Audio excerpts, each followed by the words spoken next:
Hello, welcome to CLSP Politics. Sean Briscoe speaking. Been kind of deep in policy, but I read an article about a week ago that I found to be very interesting. We have a problem in Congress. They don't reflect the age of the country at all anymore. They're decades and decades older than the average age. I mean, Texas alone is 35, I think, average 34 and a half years old, I think, on average. We're one of the largest states in the country. But I guarantee you, all of our representatives are not, minus a few. Most of them are much older. So, a young congresswoman put forth a really interesting idea. Lord knows what this is going to do, but we're going to find out. Her name is U.S. Congresswoman Mary, and I apologize if I destroy this, Gluesenkamp Perez. And she has a really interesting idea. A little bit about her real quick. She flipped Washington's 3rd Congressional District, which was a huge upset. This was 2 years ago. And she won her second term last cycle when Trump was destroying everyone. She is honestly, if you're looking for like tip of the spear kind of congressional seats, she's tip of the spear. She's the edge of where red and blue hit each other. And she just now she's a second term congresswoman. She beat the same incumbent twice, which is rough because he was well funded. And Joe Kent was her opponent, by the way, far right conservative, fully backed by Trump. He was considered a crucial in helping decide which party would control the U.S. House. Turns out we had a different problem with controlling the House. We've lost 4 congressmen and women on the Democratic side since this last election. It's 4 seats. We got one in Houston that the Republican governor is not even going to bother to fill until November. That way, can anyone remember how many votes the Republicans passed that POS-OBBB bill? Believe it was 1. Anyway, she has a solution. She floats a radical solution for Congress's age problem. This 36-year-old Washington Democrat has publicly called for a dynamic, many of her fellow colleagues are not going to like, because they're not going to like throwing, their old buddies under the bus, because they're just, she wants to find out if they're, if you're in Congress, are you cognitively capable of doing your job? I mean, we don't let people drive 18-wheelers if they're unable to read signs or understand maps or, work a normal work. I mean, if you can't work 8 hours straight, maybe you shouldn't be driving 18-wheelers. I would say if it's good enough for an 18-wheeler, it's probably good enough for a congressional representative. And the problem is, from her view, from what I was able to read in the article, I have some quotes from her too in this video. Her problem is that the cognitive ability of Congress is damaging the credibility of the whole institution. And I've absolutely, both the House and the Senate, I have absolutely no argument against that. The amendment would require that Office of Congressional Conduct to create a standard to determine members' ability to perform the duties of office unimpeded by significant, irreversible cognitive impairment. That's it. Seems pretty minor. But yeah, no, there's tons of pushback. It would open the doors to ethics investigations into whether a member is mentally incapacitated. The point is damaging the House's credibility. And yeah, I could see that there could be some witch hunting on this one, but as long as there's a standard, you know, I think it's like, oh, well, maybe he's not cognitively aware. Well, he goes up there, does a test, and he's cognitively aware. And well, the guys who accused him now look like idiots, partisan idiots. That's fine with me. Ethics investigations can result in a wide array of consequences, ranging from warnings and fines to, in the case of Republican George Santos, House voting him for expulsion. So we're already doing it, but we're doing it for if they're crazy people. Like, well, George Santos was pretty nuts.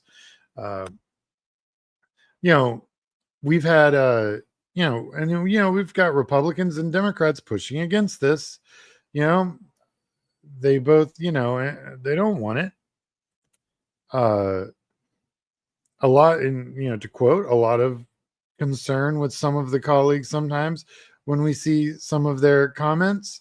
So there's people that are acknowledging that, maybe there are a few of them that probably shouldn't be in office.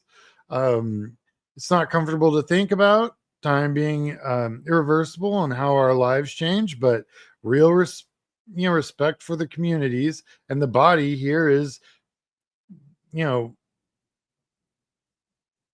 it's just being honest and candid in a difficult conversation. This is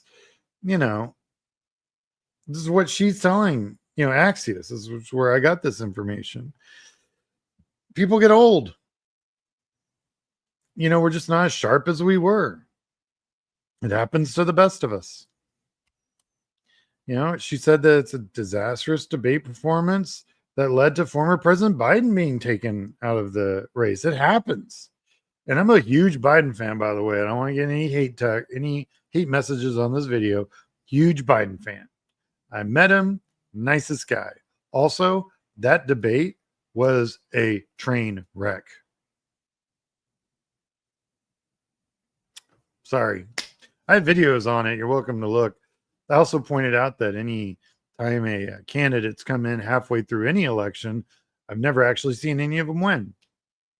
So Harris was already, a long shot once Biden was removed. Also, probably shouldn't have run him in the first place, which is whatever, and it's all past, and I don't really care anymore because we are here now. Project 2025 has been implemented. But if this had been there, maybe this wouldn't have happened. Anyway, it's hard to say. If you like and subscribe this video, please. If you wish to support the work I do on this channel, I have a PayPal at CLSP Politics. So she goes on to say that, well, also, she supports term limits. Her proposal would allow Congress to impartially evaluate these questions while maintaining a representative body of all ages and experiences, which is true. I mean, if you're 70 and you've got your act together, more power to you. If you can, represent your folks, go for it. I've been in rooms with congressmen that I was like, wow, that guy's in office. That's crazy. I've met quite a few actually over 28 years that I'm just like, I actually got asked to go to a Republican event in Central Texas, met a few of their winners. Talking to you, Roger Williams. I met you in person. You didn't know who I was, but I knew who you were. And wow, that guy's still in office, and I met him years ago. Also happens to be the richest Republican in Congress. Interesting. There have been numerous examples in recent years of lawmakers in their 70s and 80s facing painful public cognitive decline. It sucks. It's painful to watch. Feinstein, perfect example. It's just terrible to watch that stuff play out, and nobody wants to see it. Also, retire, enjoy the last, bit, and, go fishing. I wish I could afford to retire on a senator's pension and go fishing, believe me, I'd be out there fishing right now. So, former Rep Kay Granger, Republican from Texas, they found her wandering the streets. The place that she got put, you only go when you are done. Represented 780,000 Americans in Congress. Eleanor Holmes Norton, Democrat, she's the latest one, who's been talked about quite a bit. They're constantly walking back quotes and, that she gives reporters because some of them just don't make any sense. It's just there needs to be some kind of safety.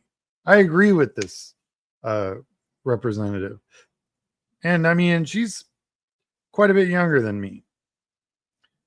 But something's got to be done. Some should have been done a long, long time ago. Decades and decades ago. Once we understood cognitive, issues and illnesses better, I really do think that there's something here. So she's trying to build support. Clear people want systemic reform. They want accountability. Problem is, if your representative doesn't know what planet they're on, I don't know how much accountability there can really be. So it's a huge issue. I'm going to end with her quote.